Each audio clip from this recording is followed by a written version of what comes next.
Hello Year 7 and welcome to your second lesson in your unit on impossible places. So here is an overview of all of the tasks you should be completing this week, and in particular the task that you need to submit to your teacher at the end of the lesson. So as you can see, task 4 is highlighted, and this is another piece of extended writing that you will need to complete to the best of your ability and upload onto Satchel 1. So today we are going to look at Dubai. So your title for today's lesson is Impossible Dubai, and we are going to consider the ways in which Dubai is an impossible place, and you're going to end up deciding whether or not you would like to live in Dubai. So it's a similar process to what we did last week with Norway, but as you will see, they are very, very different locations. So your first task today is to spot the difference in these two photographs. So I'm sure you can spot lots of differences, but also some similarities too. So what I'd like you to do is write down as many differences that you can find. Now look at the dates here, 1990 and 2003.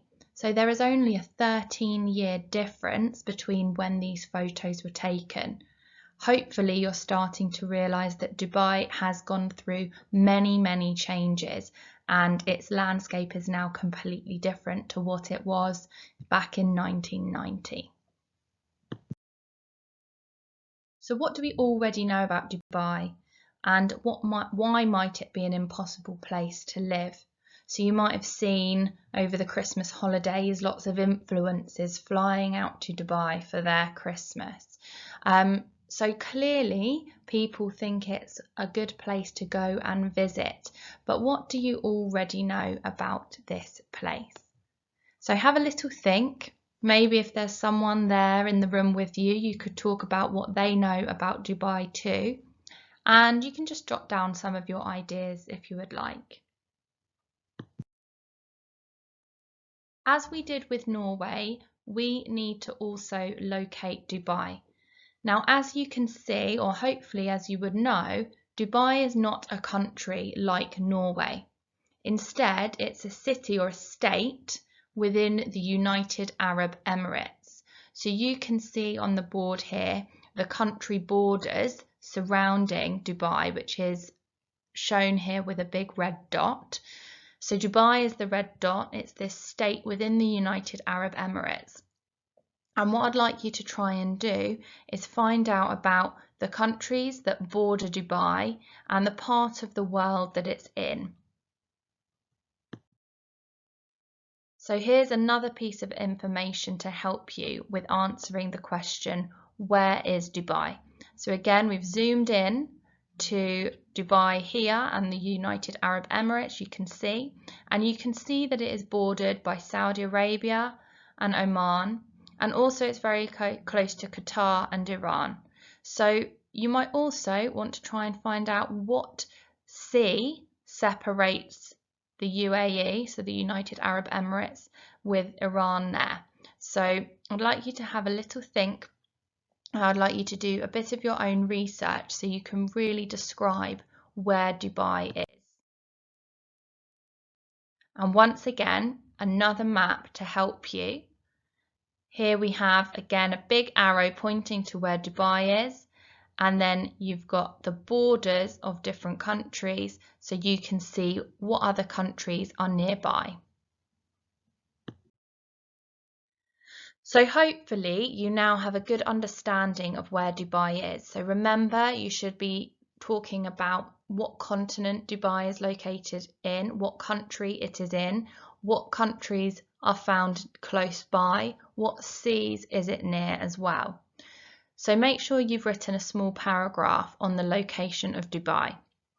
And these websites and video clips are all going to help you to research Dubai a bit further.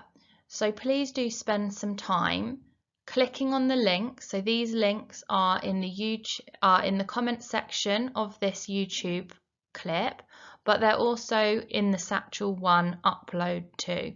So make sure that you click on these different links, which will take you to lots of really interesting facts about Dubai. There's also a video clip there that is all about Dubai and its expectation versus reality. All of this is going to help you with the next tasks. So as with last week, one of the key things that we can look at is the climate in order to try and help us understand why Dubai might have been such an impossible place to live in for so long. So as we can see here, we've got the climate graph. Once again, the blue bar chart is showing rainfall and the red line graph is showing temperature. Now, if you look at the temperature, you can see that it never really falls below 20 degrees centigrade. Now, 20 degrees centigrade, we haven't yet had temperatures that high yet this year. And 20 degrees centigrade would probably be characteristic of one of our cooler summer days. Now, the temperatures in Dubai can get up to much higher actually than 35 degrees, but this is an average. So for many months of the year, the temperature is above 25 degrees. And for a few months of the year, the temperature on average is going to be around 35 degrees. So Dubai is a very, very hot climate, very different to Norway. What we can also see with the blue bar charts is that there are 6 months of the year where there is no rainfall. Now, this is another really important factor, and you need to start thinking, why is rainfall so important and why would people struggle to live in an environment with such little rainfall? So what I would like you to do, and just a little hint that this is a slightly different climate graph in that the numbers of the year are actually labelled as, the months of the year are labelled as numbers rather than the January, February, March at the bottom. So making sure that number 1 you understand would be the month of January, number 2 February, and so on. So what you need to do here is you need to copy and complete this word fill using all of the words in the word box at the bottom of this slide. So read through the word fill and try and put in the words from the word box into the correct gaps. Here's just a picture of a more zoomed in version of the climate graph. If you'd like to pause on this, it might help you a little bit more as you can read off the axes a little bit more clearly. Okay, so task 3 is a really important task as it's really helping you to plan for your extended piece of writing. It says, using the links and videos on slide 8 and any additional information you can find, complete the fact file on Dubai on slide 13.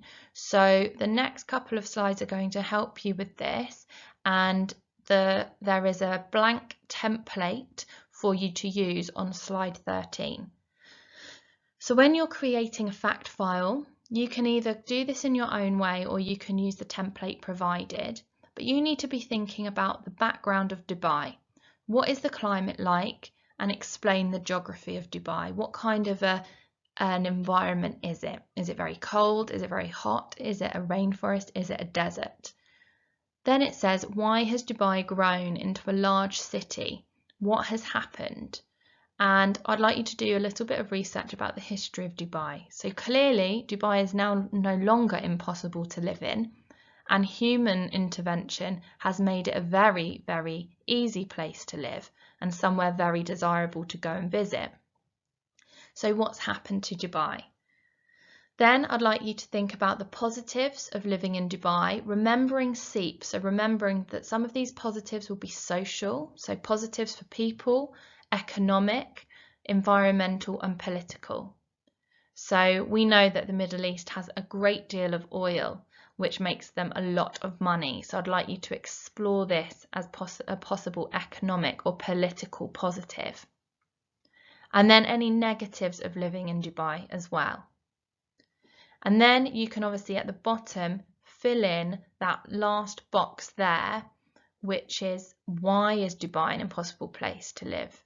And you can use ideas from your Norway lesson last week to explain how it is impossible. So as I've already mentioned, you can use all of the links and videos on slide 8, any additional information that you can find from your own research, and you can either use the template on the next slide or you can present it in any way you wish. So here is an example in the bottom left-hand corner of the slide of a different type of fact file for the United Arab Emirates, remembering that you're focusing mostly on Dubai. And here is the worksheet. So if you go onto the PowerPoint version on Satchel 1 of this lesson, you can type in these boxes yourself. And your final task today, and this is the task we would like you to submit to your teacher, is to answer the question, would you like to live in Dubai? I'd like you to answer the question, but I'd like you to try and give a balanced argument and a final conclusion. When we're giving a balanced argument, we should actually provide a paragraph saying why we would like to live in Dubai, a paragraph saying why we wouldn't like to live in Dubai, and then give an overall opinion or conclusion, stating whether you would or wouldn't like to live there. So as I've mentioned, it's this task, task 4, that you are going to submit to your class teacher. And here again is just a reminder of all of the tasks we would like you to complete, from the starter through to the final piece of extended writing, making sure that you really have gone through all of the tasks, as they will help you to answer that final piece of work. I look forward to giving you your next lesson next week.